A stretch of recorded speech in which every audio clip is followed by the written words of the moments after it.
Hello, friends, and welcome to Conversations with Consequences, where we are changing the culture one conversation at a time. We are the radio show and podcast of the Catholic Association. We address the issues that interest you, puzzle you, and flame you in the hope that we can bring some clarity, even to the darkest corners. You can listen to Conversations with Consequences on the EWTN Global Catholic Radio Network, Saturday mornings at 7 a.m. Eastern Time, or you can catch the encore at 5 p.m. We are also on SiriusXM channel 130. Of course, our radio show is always a podcast. Go to thecatholicAssociation.org/podcasts or directly to wherever you listen to your podcasts. I'm your hostess, Dr. Gracie Christie. Thank you for coming back to Conversations with Consequences week after week. We hope we're giving you great conversations. I know that we have wonderful guests. Today, we are very happy to have Greg Schleppenbach. He's the Executive Director of the Culture Project International. They are doing great things to advance the pro-life cause and the dignity of life and understanding of the virtues within schools and parishes. We also have our dear friend, Father Ben Kiely, back with us. He has just come back from Iraq, and he's going to tell us what's going on in that complicated place. Welcome back to the show, Father. Thank you, Gracie, as always, for being so generous with your time, letting me speak on your show quite a few times, I think. You know, Father, here in the United States, we enjoy, and in England also, where you are, we enjoy the benefits of being able to practice our faith freely. Sometimes we do feel somewhat oppressed because as our countries become more secular, there's less understanding of the needs of the faithful, right? But our brothers and sisters in the Middle East obviously live under tremendously oppressive conditions and they live in danger. So your periodic reminders of their plight and explaining to us what they're going through, and they inspire us to pray for them and to find other ways to help them. Well, thank you, Gracie. I actually liked your intro because you were slightly mistaken when you said about my work in the Holy Land, because I've never been to the Holy Land. I'm sorry. I think of the Holy Land as that whole beautiful place where Christianity was born. Exactly. That is my point, that the Holy Land is really the whole of the Middle East. I mean, our Lord himself, or certainly his disciples, walked on the sands of Lebanon and Syria and Egypt, we know for certain. And so, yes, the Holy Land is really that whole area. So I'm actually going to the Holy Land, to Israel, for the very first time at the end of February. But that was a good intro because it is the Holy, and that's why it's important, I think, for our listeners to understand when it's our roots. I try and say this every time, but, you know, a tree that has its roots cut off is going to die. And for us in the West, our roots are Middle Eastern. Sometimes people say to me, sometimes in the United States and in England, but, oh, when did we bring Christianity to the Middle East? And you have to look and smile and say, they brought us Christianity. Without them, our roots are Eastern. I mean, that's just a fact. Father, really, you know, it was my contact with you and learning from you that where I made that where I finally, you know, understood that, because even I think that I have a good historical grasp of things. You think of the Middle East as a Muslim country, a Muslim area, and that's ridiculous in a sense historically, because the Muslims didn't even exist until the year 600 and AD. Exactly. And obviously the whole region is the cradle of Christianity and has had Christianity always present since Jesus walked there. Exactly. And it's a bit like when people say, because I'm English, they say, oh, you have Catholicism in England. They say, yeah, Henry VIII tried to get rid of it in 1520, 1580. And he was very thorough, Father. He was very thorough, unfortunately, but we're still here somehow. I mean, most of the cathedrals have gone to the Anglicans, but yeah, we're still here. So yeah, they work out the same way, that this is the root of Christianity. The cradle is also a very good word. It's where Christianity was born, the Lord himself. We just celebrated the Feast of Christmas. And in fact, we're about to celebrate, or we will have celebrated, the Feast of Candlemas when the program is broadcast. So the end, truly. And that was rather encouraging when I was in Iraq, that I walked into family houses and into churches, obviously, but family houses. And there was the Christmas tree, and the Christmas tree, Christmas decorations still up. And many people people think Christmas ends on the 25th of December. The true season finishes on February the 2nd. So they were surprised. They sort of said, well, of course we've got decorations up, as though it was nothing unusual. I didn't dare tell them that some people take the Christmas tree down on the 25th of December. And you didn't tell them that Christmas started on Thanksgiving, day after Thanksgiving, which is also a fallacy. That's another story. But no, Father, to be serious. Father, Iraq is a very dangerous place. How do you travel in Iraq safely? What cities do you visit? It's comparative. I mean, it's much less dangerous than it was, certainly. But the Nineveh plain is a problem, and the city of Mosul, where I've been to now 4 times, it's risky, but it's not. I don't want to sort of play the James Bond figure. I mean, I've only been into Mosul with armed guards twice, and that was the first time in 2018 and 19, because then it was much more dangerous. It's just. And do you travel out, obviously as a priest? Do you wear a collar? Oh yeah. Is that protective? I think it's respect. There's a certain respect, but no, it's more. I'm more terrified of being killed in a car crash than anything else. They drive like absolute maniacs. It makes Miami look staid and calm because. And I think our roads are probably better. They're not bomb. Oh popped. Wow! No, it's frightening. Actually, it's really. I thought to myself, thank God I went to confession right before I left for the trip, because I'm not going to die by being kidnapped or be shot. I'm going to be killed from a car crash, but thanks be to God I survived. So it's again, you used the word in your introduction, oppressive, which is a very good word. I think that's the atmosphere one feels more than danger, and that's for all the Christians. They feel oppressed because first, there's the antipathy, being second-class citizens, as all Christians are in Muslim-majority countries. They've always been second-class citizens in terms of law and so many things. For example, in Egypt, they can't get certain jobs, etc., etc. But now there's a feeling of oppression because, and I felt this really for the first time in a way, which is my 9th visit since 2015, they're really an occupied country. They are citizens, but northern Iraq, the Nineveh plain where the Christians have lived for 2,000 years, are really occupied by Iran. I mean, there are pictures of General Soleimani, the Iranian general, everywhere, Shia, clerics, ayatollahs, and yet this is Iraq. And I said to one of the priests, this feels like you're in an occupied country. And he was very silent. He said, we are. So if you imagine America, for the listeners, the idea that, yes, you're so-called free in your country, but there are pictures, say, of Vladimir Putin everywhere, and there are really troops who are supporting him, then you get a sense of what it must be like to feel, this isn't our country. So it's an oppressive feeling. Are Christians, because they're not in one of the subgroups of Islam, are they in a way sort of out of the crossfire, or are they just sort of standing there unprotected, like a stag on the edge of a hill? I think, yeah, they're very weak. That's what a priest said to me a long time ago. They're very weak. They're not in the crossfire in the sense of the Shia-Sunni war, but there's an attempt, certainly now by the Shia, who are really surrounding them on the Nineveh plain, which is their homeland, to push them out demographically, push them out economically. There's no killing going on, but the bishop said to me, we're under a silent persecution because they're selling houses. Of course, there aren't jobs, which is one of the things we're trying to do with my little charity. But it's that sense of trying to push them out and deny. For example, a perfect example is the denial of memory. There's a street in the town of Bartella where we're helping a number of businesses, which was completely Christian before 2014, before ISIS. They were all driven out, and of course, some have come back. But the town itself really now is a Shia town, and they've renamed one of the streets, the Street of the Martyrs.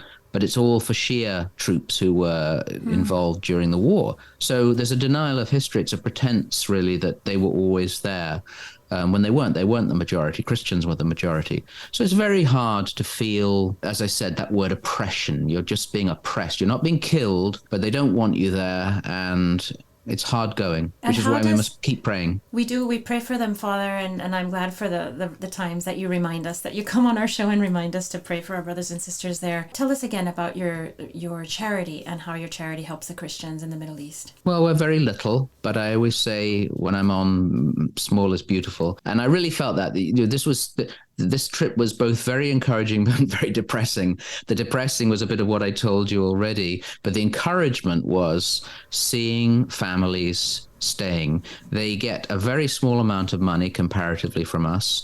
We give them, we don't loan it, and they start a business, or they've started it, and then they stay. And one of them, the most impressive for me, the most, as it were, biblical, was a farmer. He's got a little bit of land, I think eight acres or 8 hectares, I'm not quite sure. But they've had a terrible drought in Iraq over the last 3 years, so very little rain. And you saw this image of brown soil and then beautiful green soil because we've helped pay for irrigation. He has a well, etc.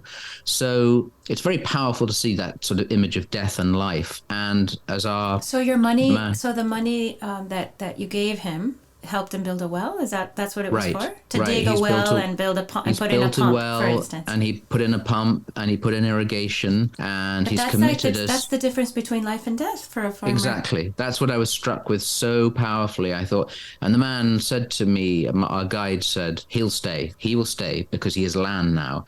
And the only way they'd force him off would be something like ISIS. So he will not emigrate. This is the great problem now, that so many of the Christians are wanting to leave the country because they don't think they have a future. So our little charity just gives them money and helps them start a business. And please God, so far, they're all doing well. I mean, they're struggling economically as everyone else is, but I went into a couple of the shops and some of the different businesses and asked how they're doing. They kind of shook their shoulders, but they're there. That's the point. That must be very satisfying, Father, as opposed to those huge charities and those NGOs where they've got tons of heavy in the administration, and then you wonder when does the help actually filter down to I don't want to be rude about I don't want to be rude about anybody, but I've been told unfortunately there's a great deal of money that disappears into certain people's pockets. And the other thing that really is important for all the charities, but it's more easy, as it were, being small, is to listen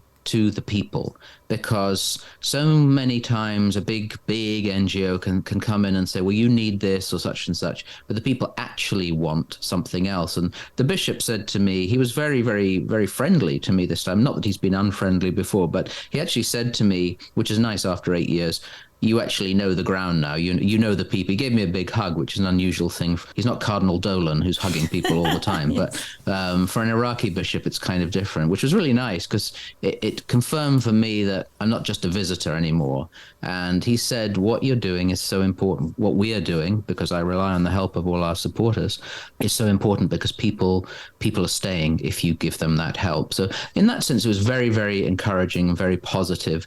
And there's the flip side of all the negativity that I described. And Father, your charity works with the people who are there with the things that they need to flourish and thrive. Many charities, in my experience and in my limited knowledge, I should say, I'm not an expert on charities. Many charities give things and then stamp out local. In their givingness, they stamp out the local economy. Sometimes, they hand things out, and then the things that people are trying to work with and sell, and their little minor ways they lose purchasing. They lose that purchase in the economy. So I feel like your charity goes to the preserves what's there, and helps the people, do what they want to do and are meant to do. That's what we try. I mean, it's just, as I said, it's very small, but they are the people who work for me, or the people who work for us or help us mainly, are very strict in terms of checking people out. And in fact, often they encourage them to start the business before you've given them any business, to check they won't just get up and run away or sell it, which has happened. To show that they're all in. They're committed. They want to work. These people want to. There are people who want to sit and do nothing and receive charity. But I'm very, the other thing I like to try and tell the people when I'm there is, we're not charity, because sometimes if you receive charity, it's hard for your dignity to feel that you're. And for example, we don't have any publicity. You see logos of charities all over the place. Sure. We gave this. There's no logo, where most people actually don't know. For example, we've helped this family because. But I'd like to tell them, when I was speaking to them just last week, I say, look, we're brothers and sisters. I'm trying not to be pious, but it's true. We're brothers and sisters in Jesus Christ. We're helping you, and maybe you will have to help us one day. And they laugh. And in your intro, you said, oh, well, we're free in the West. For example, do you know, Gracie, I think you do, that in England now, you can be arrested for prayer, for silent prayer. You can be arrested. We've just had 2 people arrested outside abortion facilities for allegedly silently praying. That is an offense in England now. So it's not too hard to imagine a worse kind of persecution. I mean, in theory, that won't happen in the US with the First Amendment, but that's happening in England. In theory. Father, would you come back on the show and we could talk about this again soon, about the state of things in England? Because I had heard about those cases and I was tremendously shocked. I mean, We're shocked, but a lot of people don't seem to be shocked. But yeah, one of the Finnish, I'd happily come on, but the Finnish MP, Päivi Räsänen, again, her case has not been widely reported, except if you look for it, but she's a member of the Finnish parliament who was prosecuted and is being prosecuted for quoting the Bible on marriage. They call her the canary in the coal mine for Europe because effectively, if she's found guilty, it would mean the Bible itself is so-called hate speech. This is happening in Europe, but surprise, surprise, why are we not hearing about it in the media? I can leave that question hanging because I think most of the audience will know the answer to that one. But it's a little unnerving. We haven't had our heads cut off yet, but again, just 2 weeks ago, a priest was killed, and a sacristan was killed. The priest is very injured. The sacristan was killed. Why? Because the man was claiming it was a retribution for the Muslim reconquista of Andalus. Wow. Extraordinary. I mean, that is extraordinary. That should be front page news, shouldn't it? But the Reconquista was a fabulous thing. Of course it was. We can say that. But it's sad, isn't it? But it is very we've got sad. to be strong. We've got to be very strong. That's the encouragement of just being strong in your faith, not being ashamed of it, being proud of it, and being willing to die for it. I mean, that's the ultimate test of your faith: is are you willing to die for it? So, well, Father, I thank you so much for joining us and telling us about your trip to Iraq and your wonderful charity. It really is so effective and so specific and so well placed exactly where it needs to be. Nazarene.org, spelled with an S, which is very important. Thank you, so Gracie. Thank you, always. Father Ben, and please come on soon. I'm going to invite you again soon so we can talk about the state of religious liberty in Europe, which you're very tuned with, and I think we'd like to all hear more about that. Thank you, Gracie. As I am an open book kind of radio hostess, I tell all my listeners everything basically that's going on in my life. I'm not sure if that's a good thing or a bad thing, but it's the thing that I do. I know that I've mentioned probably too many times to count that my father died now almost 2 months ago. It's been a very, very difficult time for me, for our whole family, but for me, it's been the end of something so integral to my life, which was the constant presence of my father, his tenderness and his unqualified support, and everything that I don't need to say to any of you who know what a good father is like, who've had that blessing in your lives. And so I wrote a piece for Angelus News expressing my sadness at my father's passing and my understanding of the place of mourning in our lives. And I wanted to share it with you. Angelus News is the publication of the Archdiocese of LA, and I'm very proud to be one of the columnists of that wonderful publication. I recommend it to all of you. There are wonderful, wonderful writers in that on that magazine. And it's a real deal. The subscription is not very much, and I highly recommend it to you. I am the least of the writers. There are wonderful, wonderful people writing for that magazine, including Scott Hahn and Archbishop Gomez. So I will share this piece with you, and I hope you enjoy it. It comes from my heart. The book of Ecclesiastes tells us that to everything in life there is a season and an appointed time for every human experience. Our ancestors understood this. They lived the rhythms of life and respected them, their livelihoods tied to the harvests or the tides. They lived patiently attuned to the muffled cadences of their hearts, both the glad tempos and the dirges. Today it is harder for us to accept the true fullness of human experience, the wide breadth of the seasons of life. We live in rigidly controlled environments, our thermostats set to 73 degrees in summer and winter, our pantries full of the same food year-round. We think we can do the same to our hearts, living narrowly only the experiences we crave, like love's embrace, or at the very least, the steady hum of a cheerful and active life. The gloomy seasons we reject as unhealthy or morbid, and we seek the therapist's couch when a swamping tide of loss or grief doesn't recede at once. The experience we fear the most is that of death, with its awful finality and hideous separation. And yet death is embedded in life. It's here to stay. With all our scientific progress, we have not been able to extend our lifespan at all, let alone begin to see a way to achieve the pipe dreams of billionaires who have poured their capital into solving death. What we have been able to do is mute death, compartmentalize it, box it in, marginalize it, remove it from our sight, as we've done with so many of our cemeteries and funeral homes. Our old people die in hospices with trained assistants to sedate them on their way, and are rushed to the crematorium when their souls have barely fled. Ashes are scattered in bodies of water, while wakes and funeral rites have been replaced by celebrations of life. We are encouraged to celebrate immediately because grief hurts, and what hurts has no business interrupting the cheerful tempo of our modern lives. My dear father died a month ago. He was 86 and had been diagnosed with a terrible terminal illness of ALS over 2 years ago. And yet, I was completely unprepared for his going away from us. His death had all the hallmarks of a good death. He died in a state of grace, his soul and mind well prepared, nobly accepting the slow crucifixion that God chose for him as his purifying end. He died at home with my mother, his wife of 56 years, yearning tenderly over him until his last racked breath. His children and grandchildren surrounded him on his deathbed, suffering but unwilling to miss a last glance from his eyes. It was normal, it was natural, it was to be expected, and it was a welcome relief. Clearly, there's nothing for me to complain about, but I'm still grieving, and it's made me reflect on the wisdom of Ecclesiastes. There is, in fact, a time to mourn, and I've learned that there is a blessedness in that time that we do wrong to reject.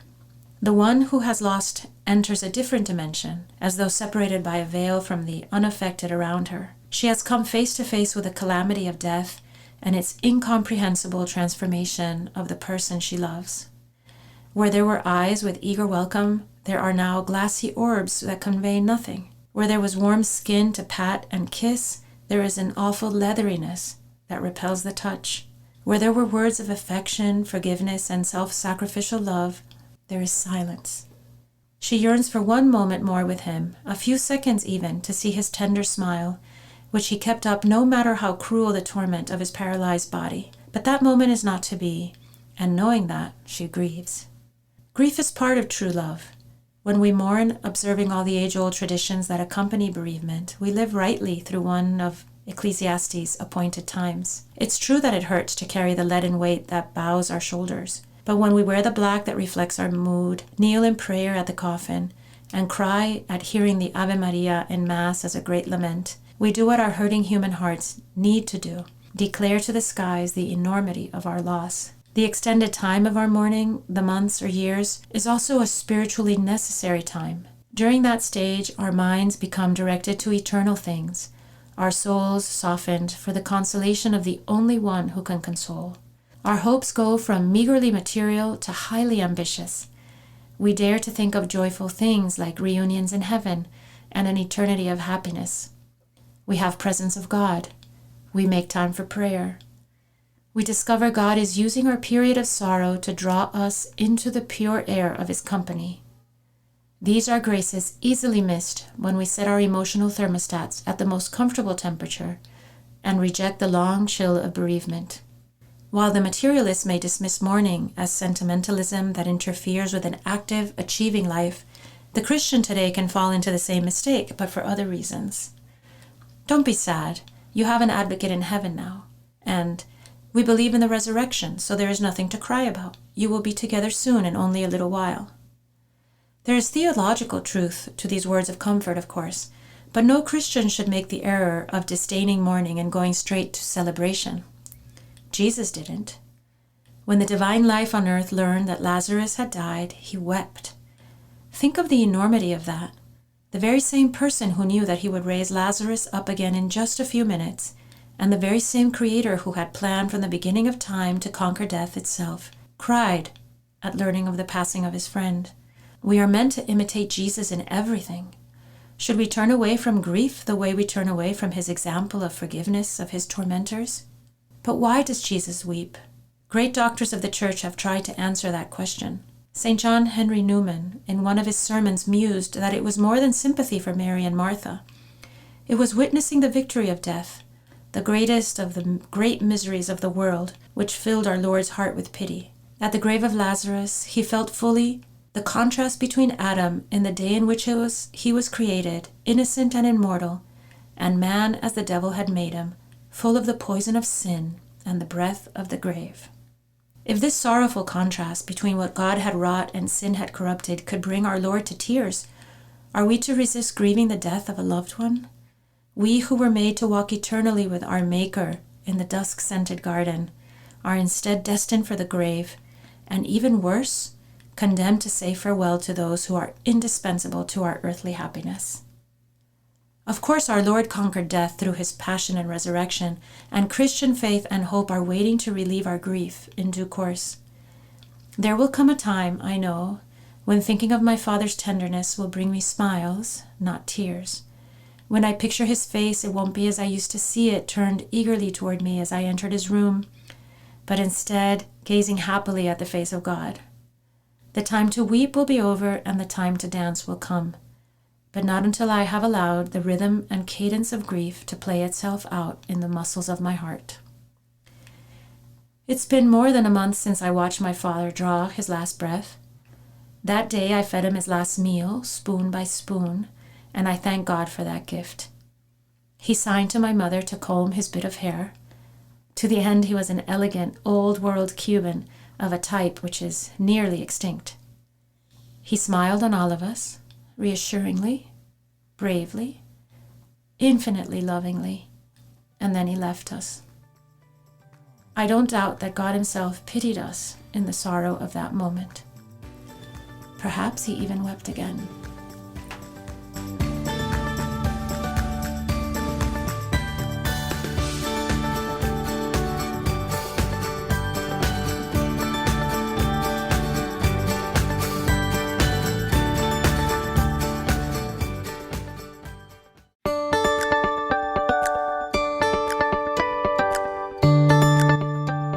Welcome back to Conversations with Consequences. I'm your hostess, Dr. Gracie Christie, and joining us today is our very good friend, Greg Schleppenbach. So Greg, you are the Executive Director of the Culture Project International, and I'm so glad that you're on with us today so that you can tell us what the Culture Project is and so we can look out for it. Oh, great. Yeah, well, our mission is that we're an initiative of young people set out to restore culture through the experience of virtue. And so our missionaries proclaim the dignity of the human person and the richness of living sexual integrity, inviting our culture to become fully alive. So that's our mission. And so we hire young men and women out of college as missionaries. They commit to, at least 1 year of service to the mission. They commit to daily holy hour and mass. They live in community, usually with, there's usually 5 or so on a team. And we send these teams to dioceses that contract with us to bring in a team. The team lives in the diocese during the school year and travels around to speak to high school and middle school students on the topics of human dignity, sexual integrity or chastity, and social media.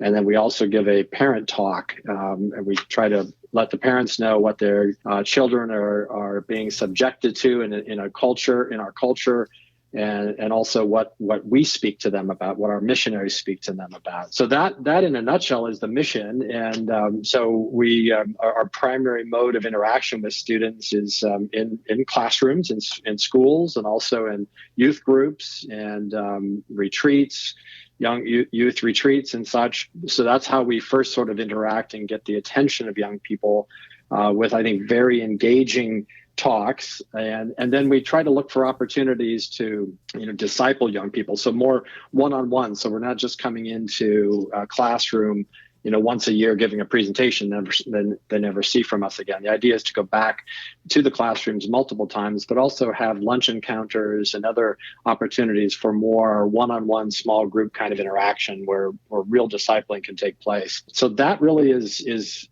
our mission, again, in a nutshell. Our talks are human dignity talk, inspires young people about the miracle of human life, where our dignity comes from, various ways in which human dignity has been violated in our past throughout the world, but also currently in a variety of ways, abortion being a top way and one of the biggest ways in which human dignity is violated, but also things like bullying and human trafficking and other types of ways in which human dignity is undermined. So we inspire them to the miracle that is in human life with scientific facts, with what it means to be a made in the image and likeness of God, and how that it can be violated and how we can overcome it, how our witness, our lives of virtue can overcome those attacks on human dignity.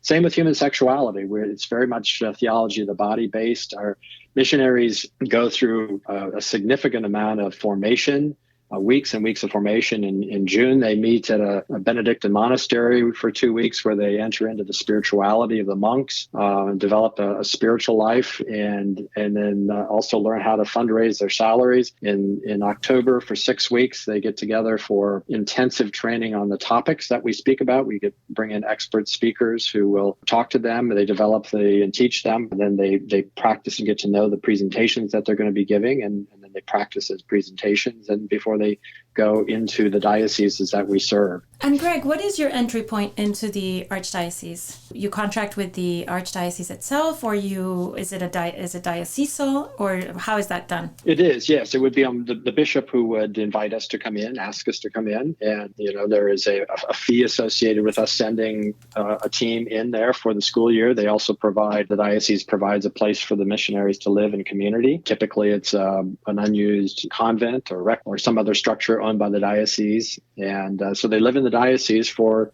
the year, and again, travel around and speak to and engage young people on these topics. Your target audience, what ages is the Culture Project aiming for? 6th through 12th grade. Oh, okay. That's very specific and I think an extremely needed, a very dry time in my experience. I'm in the Archdiocese of Miami, and there is I think a real lack of attention to these things. And not because people don't care, but because it's hard to organize and have these topics attended to properly. I think there's a difficulty in knowing how to talk about them, and maybe sometimes a lack of formation at the school level and the diocese level. Yes, for sure. And what our missionaries do is really enhance what's going on in the diocese itself. Dioceses often have, youth ministers, but they might have one for the whole diocese. And so what we provide is an enhancement to that, and sending in, a well-formed team of 5, sometimes 6 missionaries, who are just ready to go full time to assist in reaching young people and getting these critical messages to our young people. And the fact that they are young, it's this sort of peer ministry, peer-to-peer ministry is really important too, because again, a lot of times teachers who are called upon to speak to these issues themselves might be, not in an age range that young people can relate to. And whereas with these missionaries, they're very much able to do that. So it's a beautiful mission, a beautiful vision of having young people speak to young people about these important messages. But it's also, Gracie, as somebody who's spent more than 30 years in the pro-life movement, really fighting the supply side of abortion, to now be working on the demand side and working upstream with young people to reach them earlier in their lives, to help them to live lives of virtue, to see what authentic love and human sexuality looks like, and to see how beautiful that is and desirable to live that is critically important if we're going to really change the culture of death. And I always hearken back to what Pope St. John Paul said in Evangelium Vitae, that he said it's an illusion to think that we can build a true culture of human life if we do not help the young to accept and experience sexuality and love and the whole of life according to their true meaning and in their close interconnection.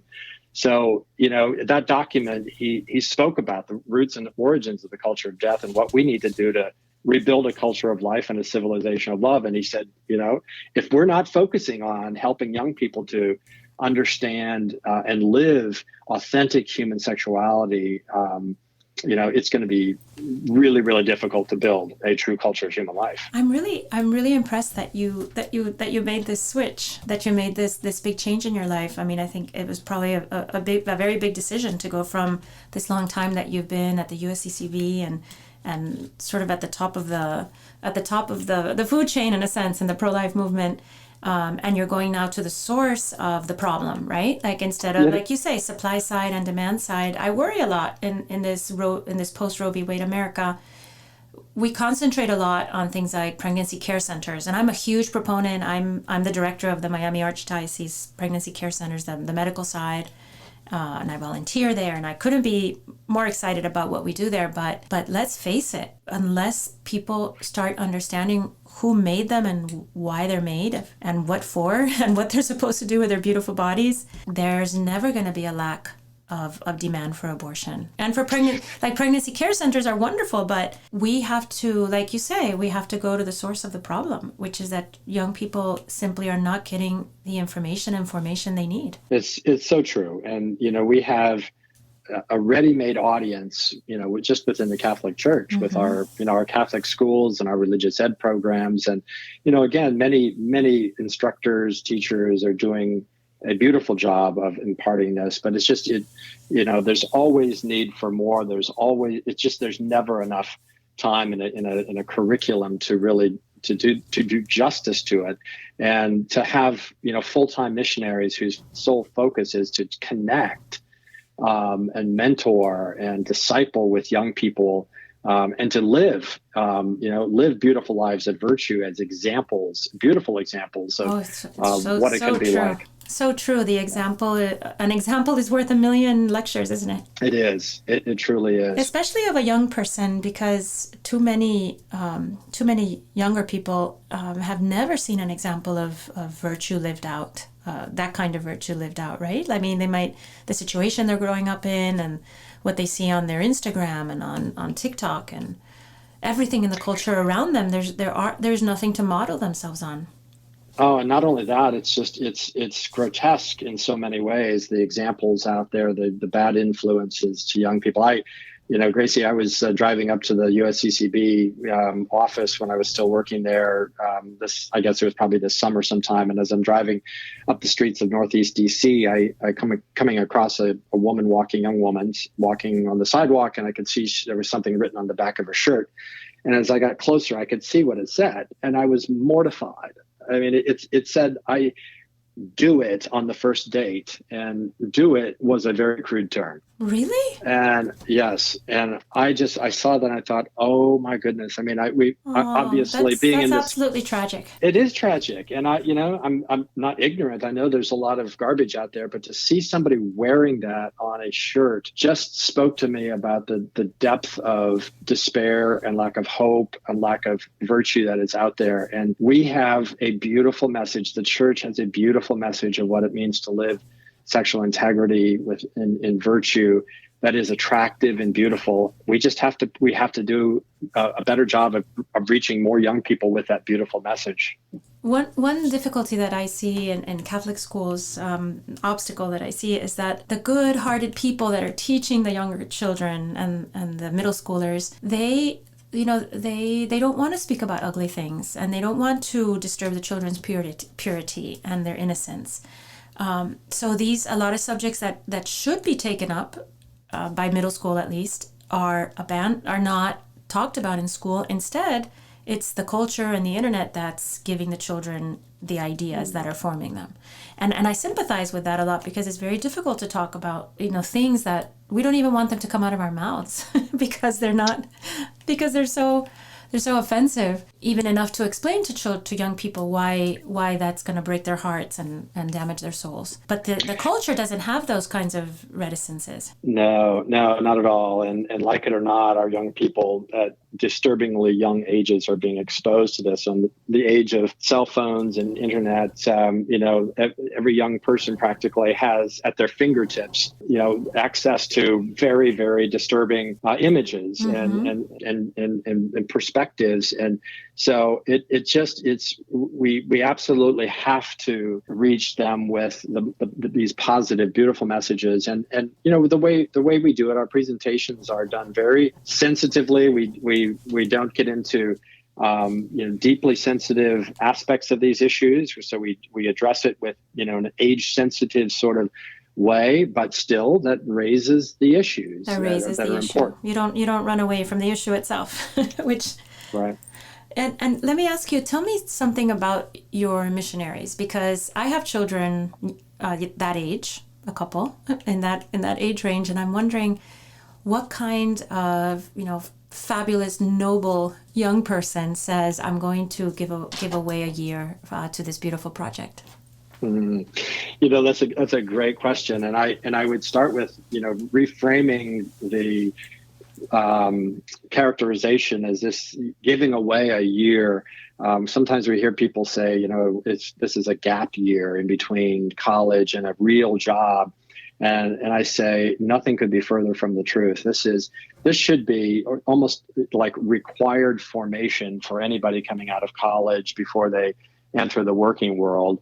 For one thing, how we live our lives in the younger ages is going to dictate sort of what we end up doing, how we live our lives as we get older, as we go into our vocations, whether it's marriage or religious life or whatever it might be.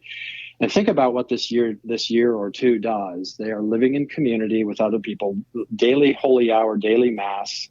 We have a dating, we call it a dating fast. So during that first year, if they're not dating, they're not supposed to enter into a dating relationship. If they're in the middle of dating, then they're not supposed to advance beyond dating to getting engaged. And while some see that as hard or negative, I like to say, that's marriage prep. Mm-hmm. Everything we do in our life, that's vocational prep, not just marriage prep. So everything we do, whether we know it or not, before we get married, we are in marriage prep or vocational prep, because it's determining, what's going to be of value to us, what our character is, whether we are sacrificial in the giving of our time and ourselves, all of which is hugely important for either married life or religious life. Our experiences in this year, the missionaries' experiences in this year, is critically helpful to whatever vocation they might have, because they're living in community. They're learning to live with others, live sacrificially. They're living lives of virtue and deepening their own prayer life and spiritual life. Nothing could be better preparation, whether it is they ultimately are called to the married state or religious life or whatever, the single life. This is great formation for life, and is only going to help them no matter what they ultimately end up doing in life, vocationally or occupationally. Well, Greg, I am completely sold on the Culture Project. I can't imagine anything more important, and I see the importance and the need of it in my daily life, in my daily work, and my children in Catholic school, and in my work with. I go in all the time to give talks to elementaries and middle schools and high schools and Catholic ones. And I see this great thirst, for true formation and formation in virtues and the dignity of life and all the things that will keep our children safe as they grow and mature into young men and women. So how can our listeners know more about the Culture Project? Yeah, well, they can certainly check us out on our website, thecultureproject.org. thecultureproject.org. We've got lots of information on there about the missionaries and the mission life, about the organization, our presentations. Our biggest needs are recruiting more missionaries. The demand is enormous for our missionaries. More and more dioceses want to bring a team in. I mentioned we're in 4 dioceses now: Philadelphia, Pittsburgh, Cleveland, and Toledo, and many, many more would like to have a team. So we are working overtime to recruit the necessary missionaries we need to do this important mission. So certainly, people letting other young people know, getting college students, letting colleges, any avenue where there are seniors or graduating seniors to know about this wonderful opportunity to spend some of their life in formation that will help them throughout the entirety of their life. That's hugely important. That kind of promotion is hugely important to help us recruit more missionaries.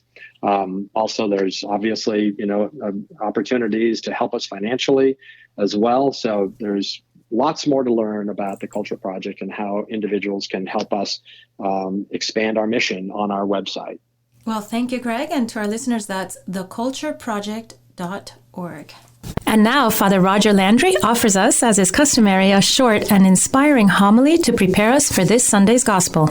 This is Father Roger Landry, and it's a joy to have the chance to ponder with you the consequential conversation Jesus wants to have with us this Sunday, which he, with unforgettable, down-to-earth images, will tell us about the double mission we have as Christians, to be the salt of the earth and the light of the world. Notice first what he doesn't say. He doesn't call us to be the salt or light of the church, because our mission is to go out and transform the world, beginning, of course, with our being transformed by Christ within the church. If we're not going out and striving to make disciples, we're not really faithful disciples. If we're not seeking to transform the world, we're still clueless followers. Likewise, Jesus doesn't say you must become the salt of the earth or the light of the world.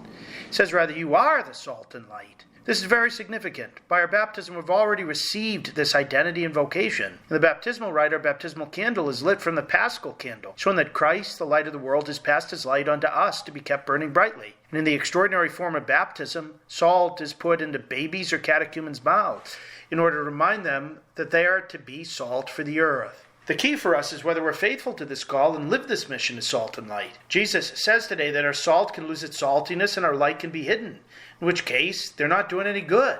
So our Christian lives can lose their special character. We know that this has happened to many. This Sunday, Jesus reminds us of who we are and wants to strengthen us to be whom he has made us to be by baptism. To understand our vocation and mission more clearly, however, we need to grasp the images Jesus used and what they meant when he used them. So let's look at each more deeply. Jesus called us to be the salt of the earth. His first followers would have understood in three different ways, because there were three fundamental uses of salt in the ancient world. The first was as a preservative. Salt was used to preserve meat or fish from rotting. There was obviously no electricity and therefore refrigeration in the ancient world.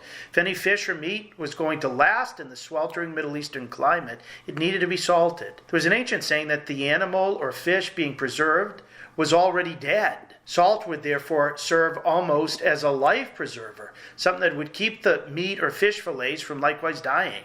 It almost had the sense of a resurrection, giving them life, whereas they, like the fish or animals from which they came, should be dead. All of this points to the fact that Jesus calls us to be his instrument to prevent the earth from going to corruption, from dying. We're supposed to keep the world and others good. We all know that there are certain people who, when they walk into a room, keep others on their best behavior because they lift others up to a higher standard by the way they themselves live. That's what Jesus is calling all of us to do. Are we the types of people who lift others to better behavior? The second purpose of salt was to start a fire. At Jesus' time, people would take animal dung, mix it with a lot of salt, and then light it on fire. The dung alone couldn't be ignited, but when it was mixed with salt, the salt would be able to be lit and then would gradually heat the dung, which kept heat for a really long time. Salt was the ancient equivalent, therefore, of starter wood or lighter fluid for a barbecue. In calling us to be the salt of the earth in this way, Jesus is reminding us of two parts of our mission. We see this in that salt can redeem almost anything, even turning excrement into something useful and good. As salt of the earth, we're called to be God's instrument for bringing good out of the evil we encounter, to help even those who are given over to evil to start producing something good. Secondly, we see that salt is supposed to be a fire starter. We're supposed to be easily lit by God and capable of heating others up. The third and final function of salt at Jesus' time, we've still maintained today, to give flavor to the food we consume. A little bit of salt, as we know, can influence a whole meal. This points to the fact that we, as salt of the earth, are called to give flavor, to bring joy to the earth. So many in the world think that to enjoy themselves, there has to be a frat house atmosphere, where there's plenty of booze, drugs, dim lights, lots of willing members of the opposite sex, and other types of behaviors that lead people to hangovers, methadone treatments, STDs, and other regrettable and preventable consequences. Jesus calls us to show what real joy in life is, to be people who are happy, who are truly blessed by living together with Jesus as the cause of our joy. We come to Jesus, who says to us each time, I have come so that my joy may be in you and your joy may be complete. And we're called to bring that joy to the world. Jesus says, however, that for us to fulfill this mission as salt of the earth, we need to ensure that our salt doesn't go flat. How does salt lose its saltiness? The biochemist in me will tell you that it happens when the sodium gets separated from the chloride by other cations and anions. How do we as human beings lose our saltiness? By getting separated from Christ by other persons or things, by the cations of positive things and like pleasure, and the anions of negative experience like worries and so forth. When we get separated from Christ, then we can begin to lose the three qualities our salt is meant to bring to the earth. The second attribute Jesus describes today of our mission, of what distinguishes us from others, that we're called to be light of the world. At Jesus' presentation that we celebrated earlier this week, Simeon called Jesus the light of revelation to the Gentiles. Jesus later said about himself, I am the light of the world. In calling us to be the light of the world, Jesus wants us to reflect his light. He sends us out as light of the world because the world is living in the midst of so much darkness. The darkness of grief, of physical pain, of broken hearts, of depression, ignorance, and sin. Jesus sends us out to be light for this world in darkness. In the Psalms we sing, the just man is a light in the darkness for the upright. And Jesus calls us each to be that light. There are two fundamental purposes for light, as we know. The first is to help people see. The second is to warm. Christ has done both for us. He's come mercifully and taught in such a way that we may walk as children of the light and be true children of the light. So, the Christian life is meant to be luminescent, like the lights on a landing strip at an airport on a foggy night that help planes land. In the midst of so many walking in valleys of darkness, Christians are called to burn with light so that others can follow us in following Jesus, the light of the world. Similarly, light gives off warmth. And Christ has come into the world to warm us by his love, to burn away whatever in us is frigid or tepid, so that we in turn may warm others by the fire of divine life. When we approach Jesus and when others approach us, we and they should feel like someone cold approaching a lit fireplace. For this to occur, Jesus tells us we need to ensure that the light of our life doesn't remain hidden. Our light is supposed to illumine others, not to be hidden under a bushel basket of false humility or peer pressure or shame to live as a Christian. Our faith is meant to be visible. There are some Christians who are afraid to live their faith in a public way, who succumb to secularist intimidation to keep their faith private and hidden in a closet. Their acquaintances know far more about what they think of sports or the weather or politics than what they believe about Christ. Our faith, however, though intensely personal, is not supposed to be private. It's supposed to be a light for others. In fact, it's supposed to be the most notable thing about us. The first thing our family members or friends or fellow students or workers will say about us, that we remind them a little or a lot of Jesus. We're living in an age, we have to admit, in which fewer Christians are living as salt of the earth and light of the world. And our societies are paying the price for it.